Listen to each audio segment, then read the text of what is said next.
TDP జనసేనపై మంత్రి Ambati Rambabu fire అయ్యారు. చంద్రబాబు పవన్ ఎప్పుడూ విడిపోలేదని విమర్శించారు. టీడీపీ జెండా మోయటానికి జనసేన ఉందని ఆరోపించారు. ఇన్ని రోజులు ప్రజలకు డబ్బులు వృధాగా పంచిపెడుతున్నామని విమర్శించిన టీడీపీ ఉచిత బస్సు, ఫ్రీ సిలిండర్లు వంటి హామీలు ఎలా ఇచ్చిందని ప్రశ్నించారు. జనసేన కలిసి నిర్వహిస్తున్నటువంటి పెద్ద బహిరంగ సభ అన్నారు. తొలి బహిరంగ సభ కూడా అన్నారు. నేను మనవి చేస్తున్నా, అసలు మీరు ఎప్పుడు విడిపోయారు? చంద్రబాబు నాయుడు గారు, పవన్ కళ్యాణ్ గారు ఎప్పుడు విడిపోయారు? ఎప్పుడు విడిపోలేదు. తెలుగుదేశం పార్టీకి అనుకూలంగా ఏ విధంగా అయితే పోటీ చేస్తూ బాగుంటుందో ఆ విధంగా పోటీ చేసే కార్యక్రమాలు చేశారు. భారతీయ జనతా పార్టీ పొత్తులో ఉన్నాడు. భారతీయ జనతా పార్టీ పొత్తులో ఉండి తెలంగాణలో పోటీ చేసి తుక్కుతుక్కుగా ఓడిపోయాడు.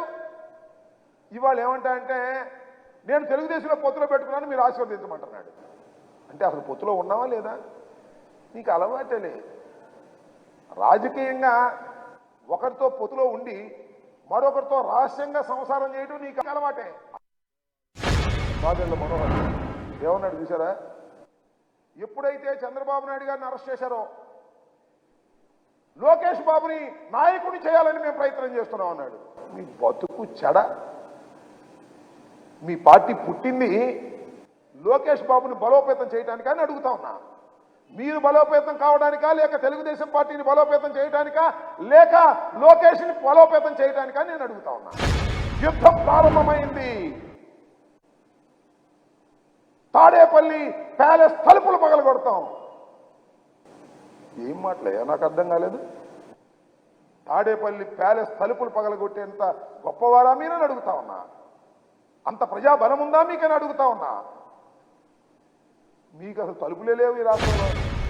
జగన్మోహన్ రెడ్డి గారు అందరికీ పథకాలు ఇచ్చేస్తున్నాడు, దోచేస్తున్నాడు, ఖజానా అంతా పేద ప్రజలకు పనిచేస్తున్నాడు. చివరికి ఇది శ్రీలంకలాగా అయిపోతుంది అని చెప్పారుగా. ఎట్లా ఇస్తారు మీరు ఇవాళ ఈ పథకాలన్నీ? ఇప్పుడు కాదా?